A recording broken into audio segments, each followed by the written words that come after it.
morning mga kamarad. Mainit ngayon pero malamig yung Hangin. May araw siya pero malamig. So, Wala wala kaming pasok kasi Magpapasa kami ng documents. documents sa Ministry. ministry kasi expired na yung visa namin. Magre-renew kami. Dito sa check, okay lang kahit gaano kakatagal. Basta meron kang employer or magbibigay sa'yo ng kontrata. Yun, mag-ano ka lang, renew ka lang. So, mamaya ulit. Ulit.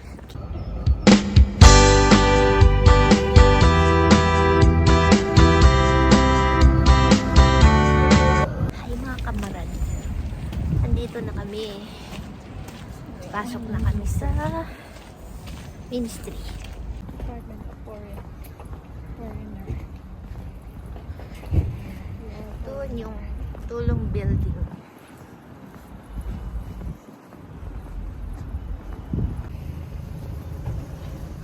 Ito na kami mga kamarad.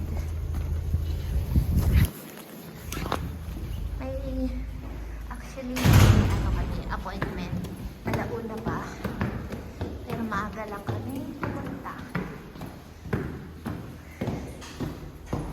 Para sure.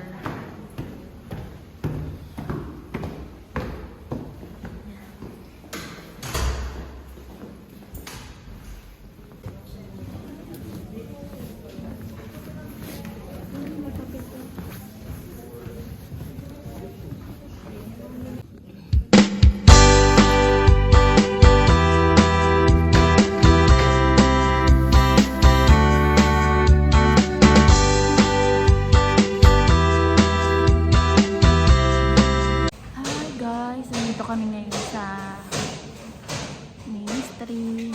Nag-aantay kami ng appointment. Oras. Ay, yung oras na. Kasi dito, kailangan mag-ano ka ng oras mo or ano daw yun? Online appointment. Online appointment or walk-in. Kaso matagal pag walk-in. Tsagaan ka lang. Kaya antay na lang kami. Saglit na lang. Bye. Hi! Tapos na kami. Ngayon, antayin na lang namin yung approve. Kung Tsaka, kailan kami Biometric.